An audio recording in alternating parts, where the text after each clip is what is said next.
Hi, everyone. So thanks for clicking on this video presentation. My name is Emilie Frenette, and I'm a project agent about partnerships and community support for dialogue. And today the presentation will be about dialogue at the heart of discoverability of performing arts events. So the objective of the presentations is to make the in and outs of the project known and to share key learnings with the Canadian cultural and technological communities with people who are part of the Canadian Open Data Summit of this year. The presentation will be divided in two parts. So the first part will be mainly about dialogues fieldwork, so an initiative, what are the key components of the project, the principles, etc. And the second part will be more on the learning and preliminary results since the project is still ongoing until May of 2023. So now I'm going to share my screen. There it is. So about dialogue, so it comes from a reflection. So it was with because of the advent of the semantic web and the artificial intelligence, since it's no longer enough to be found online, now it's essential to be recommended. So since culture enthusiasts are gradually getting used to navigating through content recommendation devices, both in the music sector, such as Apple Music, Spotify, and in the television and film sectors like Netflix, 2.tv. The performing arts sector in Quebec must join this movement so that its public can quickly and easily access relevant recommendations based on its habit and preferences. With that in mind, in April of 2020, the Conseils régionaux de la culture du Québec, or RCRCQ for short, joined forces to launch Dialogue, which is a structuring and innovative pan-Quebec initiative whose mission is to make performing arts presenters and programmers aware of the best digital practices, allowing them to propel the discoverability of their event content on the web. Starting from a process based on research and development, the project partners are working together to, on one hand, structure and pull the descriptive metadata of performing arts presenters and programmers, or contributors as we call them in the project, in the knowledge graph artsdata.ca, and on the other hand, it's to reflect on best practices to support the development, the growth, and the sustainability of an equitable open data ecosystem in Canada. So the RCRCQ is the initiator, is the project leader, but the coordinator is Culture Laval. So the two people like myself are working hired by Culture Laval, even though the project is Pan-Quebec. The main collaborators are like Culture Creates, so which is the technology provider for Dialogue, who works directly with the contributors and who maintains arts data as well. They're also responsible for the Footlight toolkit. As for Capacoa, we have a few projects with them coming up, and we are also on the Arts Data Partners Committee with them as well. Gradient is working with us to develop indicators that we'll be talking about in a bit. And for the complete list of the contributors, you can access to them on the Dialogue's website, along with the 13 of the 15 Conseils régionaux de la culture who are participating in the project. And finally, the financial partners of the Dialogue project are Conseil des Arts du Canada and Ministère de la Culture et des Communications du Québec. So about the main principles, objectives, and core values of dialogues, we put them in three categories: the main principles, so descriptive data, knowledge graph and data collection, and the approach. So for descriptive data, the only open data from contributors to be harvested in node-sensitive data has to be collected. In its current form, the project deals only with the descriptive data of performing arts events. Let's say title, location, artist, etc. The project focuses on the creation of a common base of standardized data and not on the valorization of the data. About the knowledge graph, so arts data. The arts data knowledge is maintained by, but not owned by, Culture Creates. The use of the Footlight suite of tools by contributors is optional. We suggest other alternatives as well, which will be discussed a bit later on. And a written request for approval is sent to the contributor before pulling their descriptive data. So we have a whole strategy to support them along the way, which will be discussed later as well. And finally, the approach in general. So the initiative, which is dialogue, brings together 13 CRC and is based on a collaborative decision-making approach. And the project is based on an iterative process of research and development, as we mentioned a bit earlier on. So for the main objectives of the project, first and foremost is really to raise awareness among performing arts presenters and programmers with the best digital practices to adopt in order to improve the reach, the visibility, and the retrieval of their offer on the web. Also to accompany and train Quebec performing arts presenters, programmers in the standardized documentation of their events. So in the form of structured and open descriptive metadata. Also automatically structure the event data on the websites of participating cultural organizations using Footlight or any other method, and to pull it into the knowledge graph arts data, harmonize existing initiative for sharing structural cultural data in the Quebec ecosystem, and finally, to provide the initiative with a governance model, a large-scale deployment strategy, and a strategic plan for the long-term viability of the project, which is going to be in the next few months, years, etc. And finally, about the core values of the project. So dialogue is dedicated to serving the collective interest of the arts community, which means that no decisions will benefit any particular organization. Also, the long-term project planning will ensure that the knowledge graph and technologies used will remain accessible at a low cost, which is key here. Up-to-date knowledge of Canadian digital cultural projects is essentials.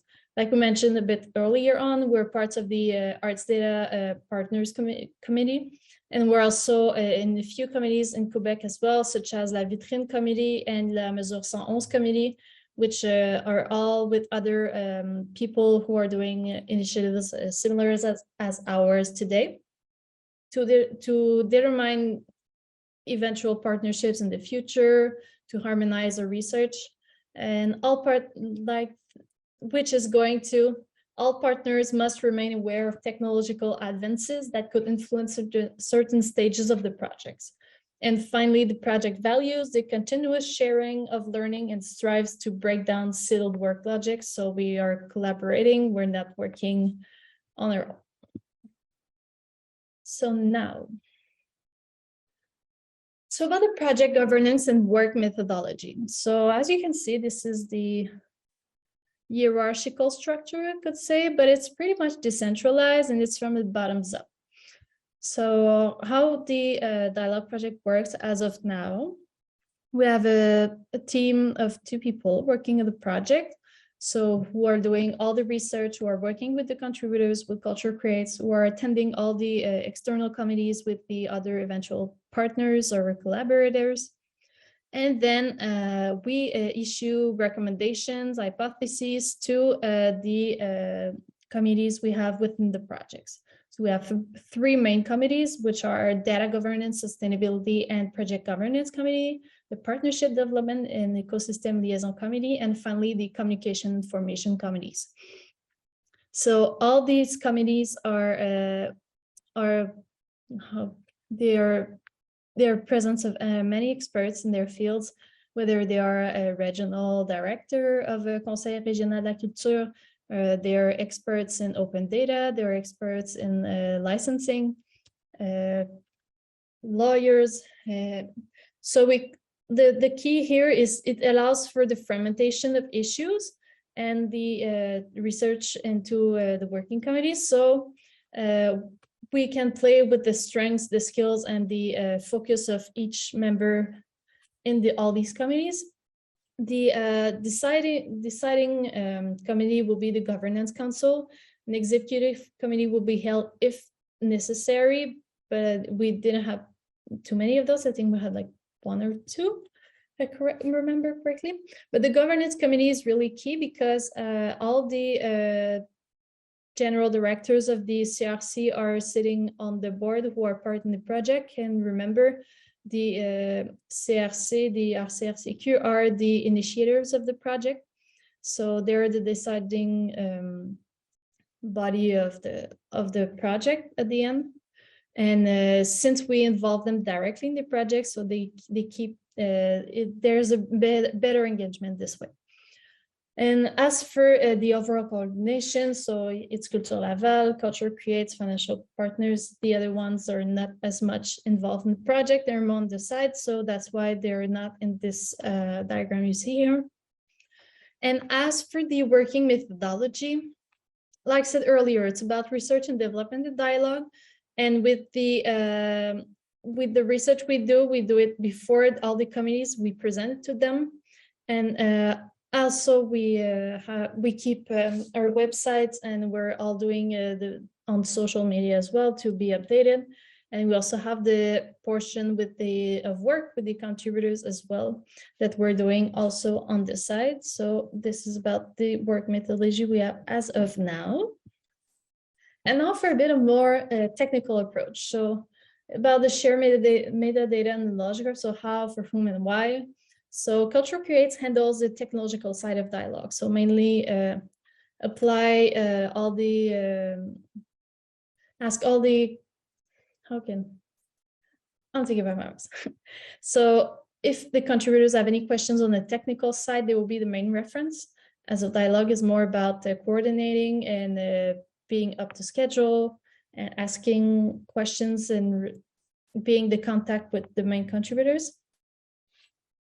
So Culture Creates handles this side, and they integrate by integrating the structured data from the contributors into arts data as part of the project. So they collect, they share, and they structure the descriptive data and of the presenters, and they deposit it in arts data. So through the creation of open structured metadata, performing arts events, and sharing in arts data, Dialogue works to enhance the value of Quebec performing arts in events of the semantic web by bringing together cultural actors on the digital project that structures the regional and the provincial levels, apply new knowledge on open structures and linked data, increase digital literacy in the cultural field, create new opportunities in the Quebec cultural scene through the use of the latest technologies, establish a working structure based on digital thinking, so cooperation, collaboration, iteration, and experimentation. And finally, to form a network of actors ready to innovate in the field of open structure and linked data.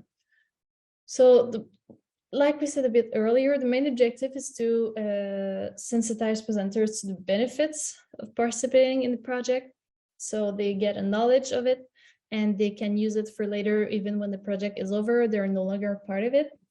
So that will be why the shared metadata is key for our contributors, and we really want to push that. If it benefits them, it benefits the whole cultural scene in their region or in Quebec.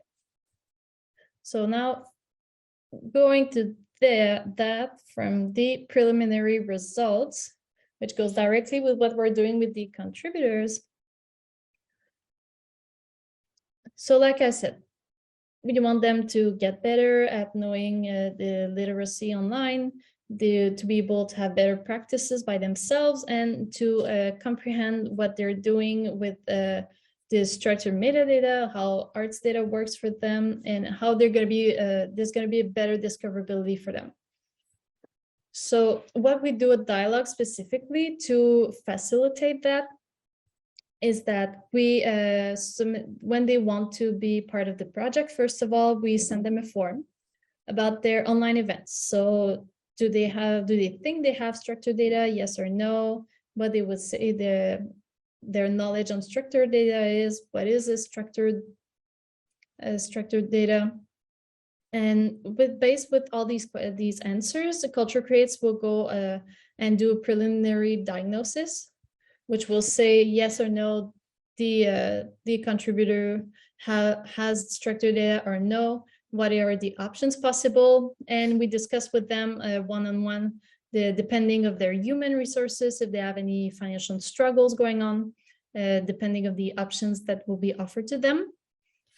And then once we settle on an option, we made them sign an engagement letters, which just basically says, where Dialogue is going to support you and do the follow-ups with you. Culture Create is going to be on the technological side to answer you, and you will do the work to get structured data and be able to be linked on arts data. So this is the main work we do with the contributors as of now. Maybe it will change in the future, to be discussed eventually.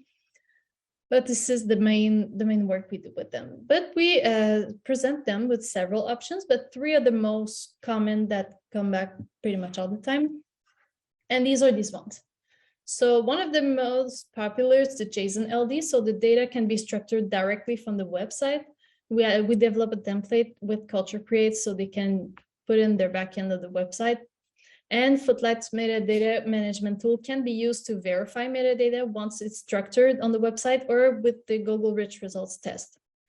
So they can go to their web provider, or if they can do it themselves, they can. They put the data template and then they're almost good to go.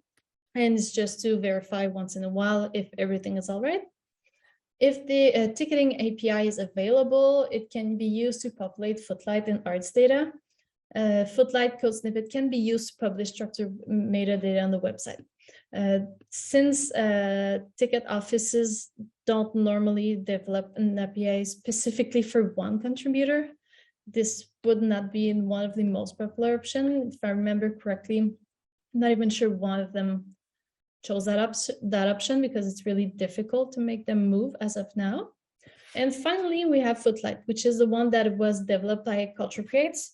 So they harvest the site and they add it to arts data. And then the metadata can be reviewed using the Footlight management tool. And the Footlight code snippet can be used to publish structured metadata on the website. So how Footlight works, basically, there are 3 easy steps for the contributors to do. So Footlight scans the contributor's website at the frequency determined in consultation with Culture Creates. And the contributor is presented with a dashboard that allows him to view how the metadata is structured for search engines and then accept or reject the results.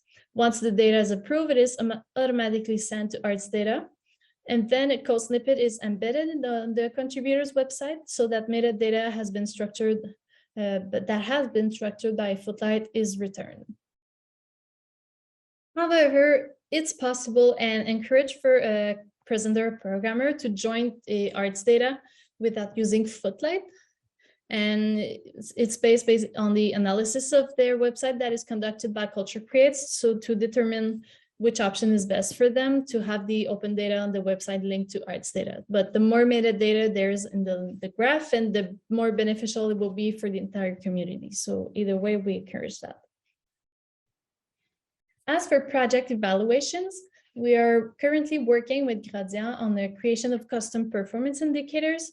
So we're working right now on 2 categories of indicators. The first one would be more about digital maturity indicators. So it's more of the qualitative aspect, the how, the why, and it's basically to evaluate to what extent has the Quebec performing arts system learned, has been sensitized, and has taken action as a result of dialogue to adopt good practices in terms of openness, structuring, and sharing of metadata to promote the discoverability of events. So as of now, we already have, and of course, forms to send to contributors to fill. We will have one for the working committee members as well, coming up in the next weeks.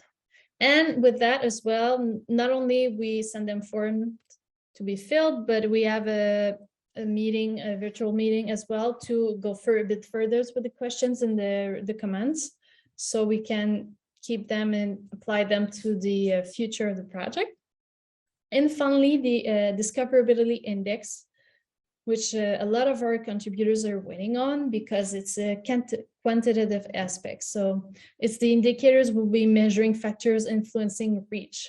So Gradient will be able to access their Google Analytics files on their website, and they will be able to determine, okay, so before dialogue, we had this many views on the website. Since we have structured metadata now, we have this more many. We have a few that did by themselves, but we want to have a working method to apply to all the contributors of the project. And this will be, of course, as well deployed in the next few weeks. As of right now, there are a few contributors that their work is already almost done with dialogue. So this will be the next step. And finally, two of the working committees, what we're working on right now, the research and reflection work on the data governance and management. So this is, there's a distinction to make between project governance, which we spoke about earlier on, and data governance. This is more about data governance. So the data governance committee, which was in the son of the one of the three sons of the structure. So this is the committee that these questions will be about, and we have a few key dimensions of reflection here that we are discussing among with our members and our experts. And the first one would be data quality. So about data quality requirements, accountability of these requirements, ontologies and control vocabularies to be advocated, the data lifecycle. So stages of data lifecycle from data origin to hosting, processing, analysis, preservation, in addition to characterizing the data architecture at the desired level of data traceability. Metadata management. So this is more about the functional categories of metadata, the question of copyright, the scope of the data, and the use of the data. Data accessibility. So this is to be, it deals with the license to be implemented and the potential principles it could support in addition to related ethical considerations. And finally, we have data governance principles. So this final one focuses mainly on identifying the stakeholders in data governance, characterizing their strategic, operational, and tactical role and responsibilities, and defining the types of governance to be adopted and the main principles that flow from it. And finally, to close this presentation, we will be discussing more the project sustainability and the consolidation. So the current project will not be able to be funded and organized in the same way in the future, since the grant that supports the projects ends in 2023. So we'll have several questions regarding that. And these are issues that are discussed in the Partnership Development Committee. And the key dimensions of reflection here to be considered are the following. So the first one is the identity of the future project.